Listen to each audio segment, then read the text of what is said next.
নমস্কার বন্ধুরা, এটা হচ্ছে ষষ্ঠীর দিনের ব্লগ। তো আজকে দিলাম। তো সকালে উঠে কাজটা সেরে একটু চা বানালাম, চা বানিয়ে নিয়ে খেয়ে নিলাম।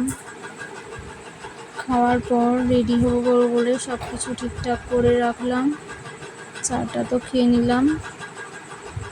খাওয়ার পর মেয়েকে ডাকাডাকি করে নিলাম। তারপর আমরা পৌঁছে গেলাম স্টেশনে। দেখছো যাচ্ছি আমরা, ট্রেন আসবে বলে আমরা দাঁড়িয়েছিলাম।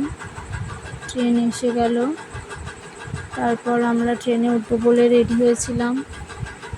তো ট্রেনটা দেখলাম খুব ফাঁকা ছিল, খুব মজা হচ্ছিল। আমি আর মেয়ে তো খুব মজা করলাম ফাঁকা ট্রেনে, বেশ ভালোই লাগে ফাঁকা ট্রেনে। তারপর আমরা স্টেশনে নামলাম। নামার পর টোটোর জন্য দাঁড়িয়েছিলাম, তো টোটো পেয়ে গেলাম। মেয়ে তো খুব গরমে কষ্ট পাচ্ছিল। তারপর বাপের বাড়ি পৌঁছে গেলাম।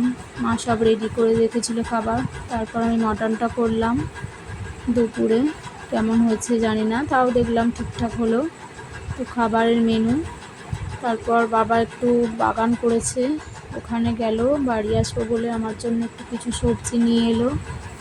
তো মা তো সব কিছু প্যাকেট করে রেখে দিয়েছে দেখলাম। অনেক কিছুই ওখানে বাগান করেছে। তারপর একটু পুরানো বাড়িতেও ঘুরে এলাম। পুরনো বাড়িটা আমাদের খুব আগে আনন্দ ছিল, কিন্তু এখন পুরো ফাঁকা হয়ে গেছে। কাকাগুলো হঠাৎই মারা গেল। এখন পুরো কেমন লাগে গেলে, চারিদিক পুরো ফাঁকা, কাকিমাগুলো শুধু আছে। পুরো দেখছো পুরো ফাঁকা হয়ে আছে বাড়ির চারপাশগুলো এগুলো। তারপরে আমরা বাড়িতে এলাম। এসে খুব শরীর খারাপ। এত কিছু কাচার পর মেয়েকে বললাম গোছা, ও তো সব গুছিয়ে দিল। দেখলাম খুব সুন্দর করে গুছিয়েছে। তোমাদের যদি ভালো লাগে লাইক কমেন্ট করবেন। দেখার জন্য অনেক অনেক ধন্যবাদ।